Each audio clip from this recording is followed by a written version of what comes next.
Hello, my name is Jeff Stickney, and I want to give a little video abstract for the paper I presented at the International Network of Philosophers of Education conference in Copenhagen back in August. The paper now being published by Ethics in Education with editor Paul Smears, who was the founding president of the IMPE. So very happy to be able to share this with you. So this is presuming that you've actually read the paper or that you have the paper with you. And I'm going to go to share screen and share some slides that I created. So please go back and refer to the paper, Pedagogies of Place, Conserving Forms of Place-Based Environmental Education During a Pandemic. Now, the call for paper shows that the theme of the conference was looking at our cherished pedagogical forms that became challenged during the pandemic. And the one I address, place-based education, is particularly challenged by going online. Just want to shout out to our host, the Danish School of Education, Aarhus University, which is in Aarhus in Denmark, but also the Education Center in Copenhagen, this wonderful center where the conference was held outside the city of Copenhagen back in August. The abstract, too long to read here, raises the question of whether we can really do place-based learning online. Is it a facsimile, an empty ritual? What are we doing when we move online? Hard to answer that now, you'll have to read the paper, but I go back to Aristotle and look at his view of place as a container or vessel, and then carry that into Michael Bonnet's phenomenological reading of places in his work on ecologizing education, where back in 2015, he expressed some skepticism that we would be able to actually do this effectively online. 5 years later in the pandemic, we realized just how difficult that is. But I come to the conclusion that it's not impossible, but we do lose a lot. I mean, so in a sense, Michael's right. We lose that feeling of being in place and the gathering power of places, which is one of the themes I talk about here, a concept going back to Heidegger's philosophy. But then I also turn to Ludwig Wittgenstein's philosophical approach and talk about how we use our language of everyday speaking about places and the spirit of places, the ethos of places when we converse with one another. And then what can we possibly mean when we talk about online place-based learning? What does that mean today? Now, I won't read all of this again, but Aristotle's idea is that everything has a form, and then beyond the form is the place that contains it. So every body is in a place, and every place contains a body, even if the body is moving and so changing place. And this is really seminal to the way we talk about place still today, even though we don't refer back to it. So what does it mean to talk about the nature of a place? It's holding power, dynamic power, as Aristotle refers to it. Again, Michael Bonnet's skepticism expressed here in 2015 in a paper he wrote on the powers that be, environmental education and the transcendent, which he does pick up again in his more recent book, 2021.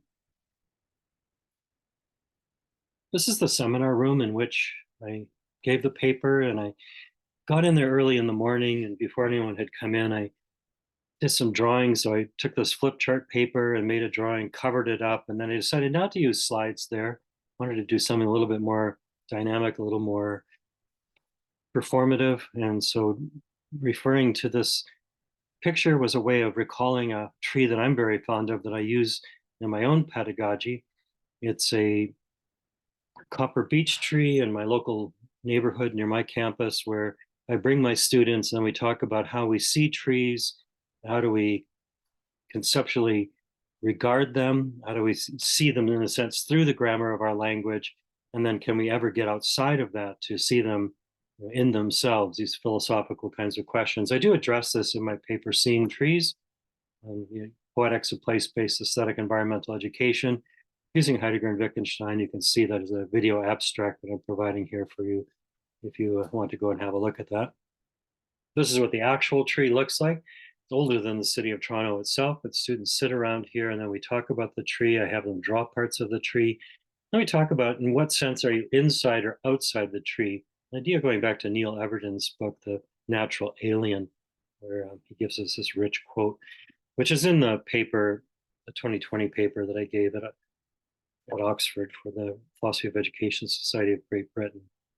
Students love this. It's really a mind bender to think about the ways in which you're inside the tree or with the tree in language the minute you see the tree as a tree.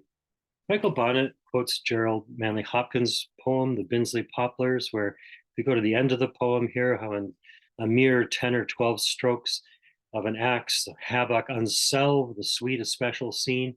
And I talk about, missing this tree because I can't get to it with my students. I can show them a picture on a two-dimensional screen and they can try to connect to it, which makes it very similar to the way an octopus would regard us through the glass of its aquarium. So I shared a couple really touching documentaries. One, My Octopus Teacher, about somebody swimming with the octopus off South Africa, the coast there, trying to get to know it and its environment. And then an octopus coming into a home and the documentary Octopus Contact, where a family takes the octopus into their living room and then they start forming a mutual bond of relationship that they're dwelling together. And then how would the octopus understand the human realm of the neighborhood surrounding it? So these are the thought experiments I unfold, and I did the drawing of the octopus here to stimulate this. It's a bit of a thought experiment. So have a look. Octopus Making Contact is the one about the octopus coming into the home. My Octopus Teacher, about the octopus in its own kelp forest environment. I touched on Hilary Putnam's brain in a vat argument. How do we know we are embodied? How do we know we're not a brain in a vat? And that's what happened during the pandemic. We became disembodied as we moved onto Zoom platforms like the one I'm using here. I do close with some thought experiments that go back to Gaston Bachelard, The Poetics of Space, where he talks about a child inhabiting a doll's house and how it becomes a very animate, even though artificial, simulated space. So I want to be careful here. I mean, not to write off technology entirely. Video games can be very engaging. Augmented reality is very engaging. But as a thought experiment, I asked people, think back to when INPE was in Kyoto in Japan. We went to Ryoanji, the temple, Buddhist temple, and there's a facsimile of the temple carved out of balsa wood at the visitor center. Could you imagine somebody getting there and saying, I've seen enough. I've seen the facsimile. I don't need to go in and sit with the monks and meditate the sand garden, look at the rocks or the moss garden, listen to the water trickle. This was enough just to see the facsimile. We'd say no. I mean, the audience reacted, say no, that's not enough.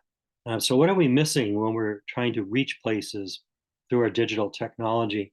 And I argue that in some ways, it's not entirely a failure if I could get my students to go out and do their own place-based learning, record that, and then bring that in and share it with their students and get their students to do it. So in that sense, they may even serve their community, something David Sobel mentions in his work on place-based learning.